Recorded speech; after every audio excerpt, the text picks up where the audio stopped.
Now the last speaker before the break is Stefan Lange. You might know Stefan Lange, who is background a medical doctor. He worked many years at the IQWiG as a vice president of the IQWiG. He stepped out, I think, a couple of weeks or months ago, and he was willing to come over here as a private person, but giving his view on, let's say, this European HTA assessment, and his particular scope is on, let's say, assessment versus appraisal. You know that appraisal then has the categories, while the assessment is perceived to be neutral in terms of, let's say, categorization. And many of the countries don't even have a categorization. And looking into a little bit this translation and requirement or challenge, that's now Stefan Lange's presentation. Thanks for being with us. Okay, thank you very much for this nice introduction and for inviting me. I like this, your presentation with heroic methods, but if you come to a hospital and to a surgeon who is applying a heroic method, I would leave this hospital. Okay, that's it. As we have heard with another context, that of course HTA, in terms of the regulation, it is clear it's a comparison with one or more other health technologies. So that's the reason why we are talking about added benefit or relative clinical effectiveness or relative safety. That means we have to have a comparison with standard of care, and this includes non-drug interventions or even best supportive care, as we just heard.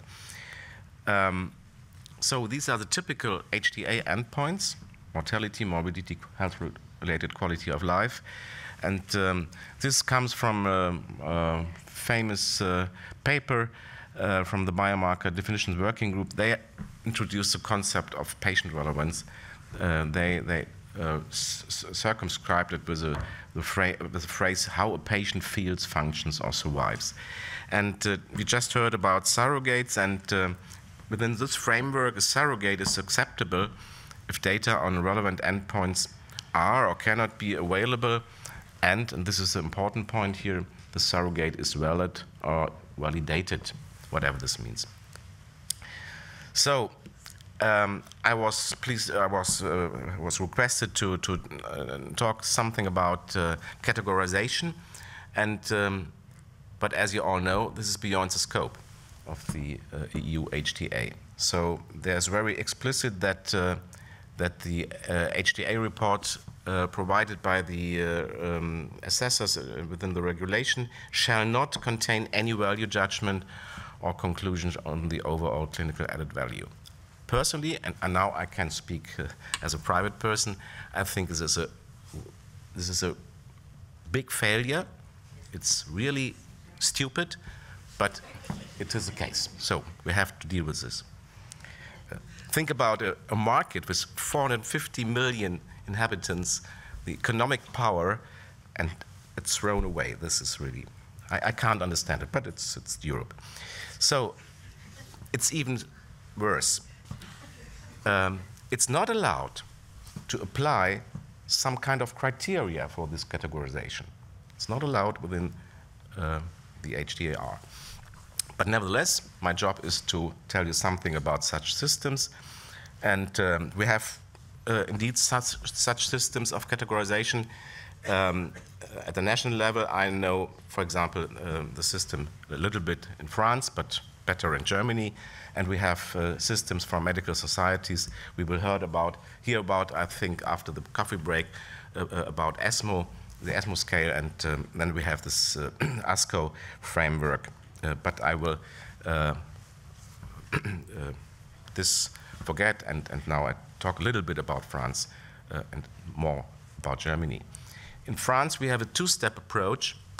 The first step, they are assessing the actional benefit, or service médical rendu, SMR, and this is a first decision about reimbursement, yes or no. So, and if they think that a drug should be reimbursed, then the reimbursement rate is recommended. So, and you see that this is important for the patients, because they have then to fill the gap of the reimbursement rate. as far as I know, they have this is a reimbursement rate by the National Health Insurance, and there are some private insurers who can fill this gap. So they have 5 criteria.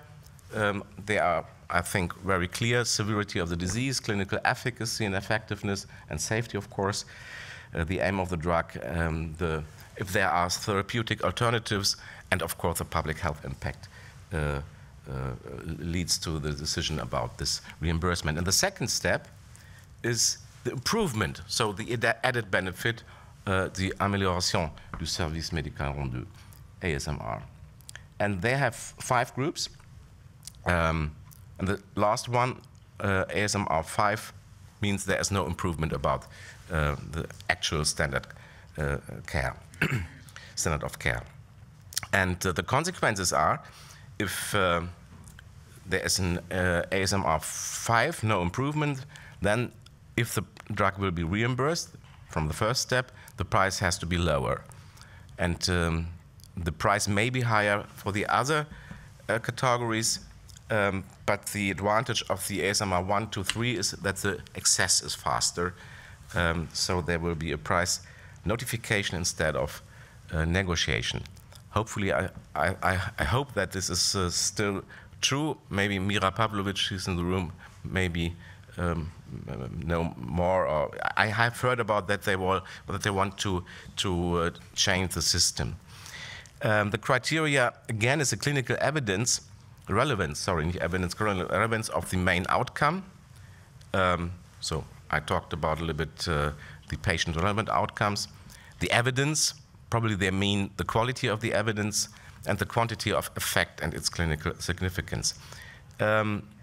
Indirect comparisons are acceptable if the method which is used is according to the usual recommendations. So one has to know that in France, the assessment is mainly based on the pivotal study as it is designed. And they are focusing on the primary outcome. And if they are looking on other outcomes, they usually request multiplicity adjustments. I tell you this because there is a difference to the German system. In Germany, we have no 4th hurdle, as you know. This is the reason why the access is so fast in Germany. It's not because the IQWiG or GBA are so fast. No, it's a process. If a drug is approved, it's reimbursable. That's also a little bit crazy, but it is a phase. So we have no 4th hurdle. That we can skip the first step and come to the second step. We call it in German Zusatznutzen, added benefit. And we have 6 categories. It's a quite similar system as in France. And we have 3 clear improvements. It's major, considerable, or minor. And important here is that minor means it's not only in a marginal improvement. There must be some difference which is, as it said, more than marginal. But I give you a few examples. Then it might be that there is an added benefit, but it's not quantifiable. This is possible. I give you examples. And of course, the added benefit may be not proven, or there is a less benefit. In addition, the certainty of the result has to be assessed. And we have 3 steps: proof, hint, or indication. And to give an example, if IQWiG say there is a proof of an added benefit, then this means that we have a statistically significant meta-analysis of course, at least 2 trials with a low risk of bias. And if you only have 1 trial, then you can have, at a maximum, a hint. And if you have 1 trial with high risk of bias, then you may have only an indication. But in practice, this doesn't play any role. Doesn't matter, the certainty of result for the consequences. The downgrading in this certainty is possible in case of indirect comparisons or if applicability is questionable. The consequences, if there is a major or considerable added benefit, then the price may be higher if there is no added benefit proven or even a less benefit, of course the price must be lower.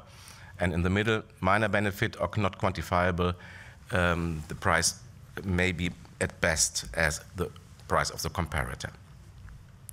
So the difference to France is that in Germany we are focusing on the PICO. That means that we eventually request analyses of subpopulations, or in the worst case, it can lead to the inclusion of studies if the PICO is not fulfilled by the evidence which is provided by the company. On the other hand, which is less conservative, in Germany there are a couple of outcomes considered, and not only the main outcome of the pivotal study. So this is an advantage. Oh, it's red. That's nice. You see it not as I see. So I have to hurry. Indirect comparisons are possible. Non-RCTs or single-arm trials usually are not sufficient to demonstrate an added benefit. So, with regard to the magnitude, this is a German system. You see, to have a major added benefit with regard to overall survival, you have a major increase, whatever this means. This is the phrases of the according directive. If you are looking at serious symptoms or at adverse events, you have long-term freedom or extensive avoidance if you will have a major added benefit. And if you have non-serious symptoms, then you have to provide, or you have to prove a relevant avoidance of such non-serious symptoms to get a minor added benefit. So it's clear, the more serious the endpoint and the larger the effect, the higher the magnitude. That's the logic behind this. This is some addition because it wasn't mentioned in the directive. In case, again, of non-RCTs or surrogate endpoints, usually an added benefit is best not quantifiable. So I give you an example. This is the expectation. This is IQWiG's methodology. They have translated the major increase in survival in terms of the relative risk, and they say, or we said in the past, if the relative risk is halved by a new drug, then usually we talk about a major added benefit. This is but formalized assessment by means of statistical hypothesis tests, which you can see in this publication. Okay, this is important. The result with the highest added benefit, not with the highest certainty, as I mentioned, on endpoint level determines the overall result of the assessment. So my conclusions. As I said, the categorization is not in the responsibility of the HTAR. Nevertheless, I think it's an important part of an assessment in terms of value-based pricing. The methodology of categorization follows similar principles. However, it is more in Germany, IQWiG, or less in France, or GBA in Germany, formalized. It is difficult or even impossible for drugs with weakly designed pivotal trials, e.g., the use of surrogate outcomes or non-RCT, single-arm studies, indirect comparison, to achieve a high level of an added benefit at the moment with the systems. This is not a matter of methodological rigor, but rather a scientific consequence. Thank you very much for your attention. Thanks very much to Stefan Lange for this presentation.